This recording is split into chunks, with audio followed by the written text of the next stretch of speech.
ഇന്നത്തെ വീഡിയോയിൽ നമ്മൾ വ്രതം കൈകാര്യം ചെയ്യുന്നതിനെ കുറിച്ചാണ് പറയുന്നത്. അപ്പോൾ ഈ വ്രതം എടുക്കുക എന്ന് പറയുന്നത് നമ്മുടെ മനഃശുദ്ധിയാണ് പ്രധാനപ്പെട്ട കാര്യം. മനഃശുദ്ധി ഉണ്ടെങ്കിൽ മാത്രമേ വ്രതം എടുത്തിട്ട് കാര്യമുള്ളൂ.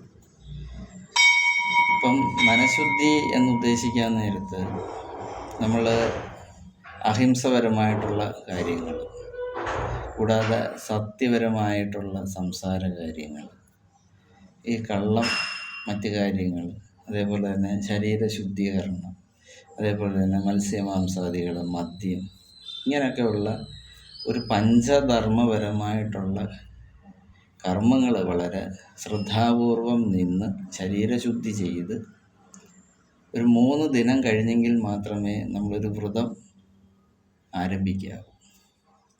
ആ വ്രതം കഴിഞ്ഞാലും ഒരു 3 ദിനം കഴിഞ്ഞെങ്കിൽ മാത്രമേ അത് അവസാനിക്കത്തുള്ളൂ. ശരിക്കും 7 ദിവസത്തിൽ 6 ദിവസത്തെ വ്രതശുദ്ധീകരണമാണ് ഒരു വ്രതം എന്ന് നമ്മൾ ഉദ്ദേശിക്കുന്നത്.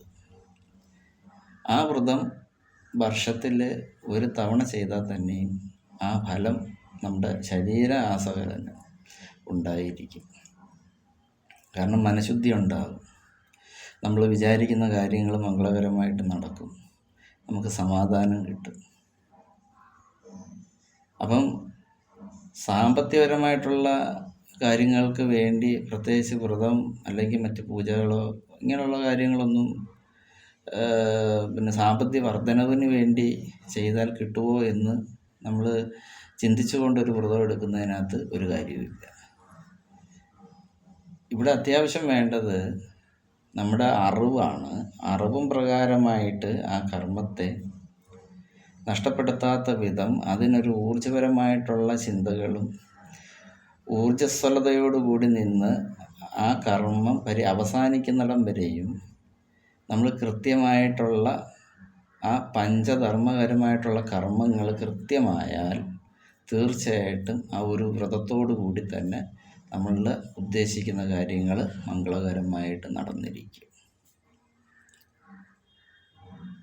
എങ്കിൽ മാത്രമേ നമ്മൾ ആ വ്രതത്തോട് ഒരു ഭക്തി പൂർണ്ണതയോടുകൂടി കാണിക്കാറുള്ളൂ.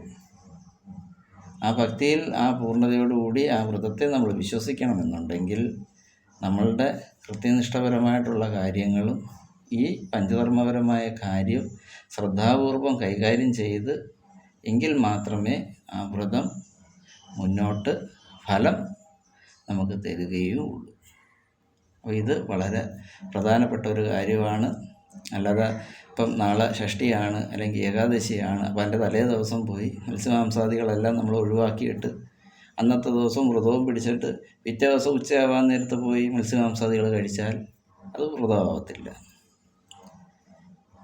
അപ്പോൾ ഈ പഞ്ചധർമ്മപരമായിട്ടുള്ള ക്രിയകളും കർമ്മങ്ങളും കൃത്യനിഷ്ഠയായിട്ട് ചെയ്തു കഴിഞ്ഞാൽ ശ്രീനാരായണ ഗുരുദേവൻ തന്നെ ആദ്യം പറഞ്ഞിട്ടുള്ള ഇത്തരം കാര്യങ്ങളാണ്.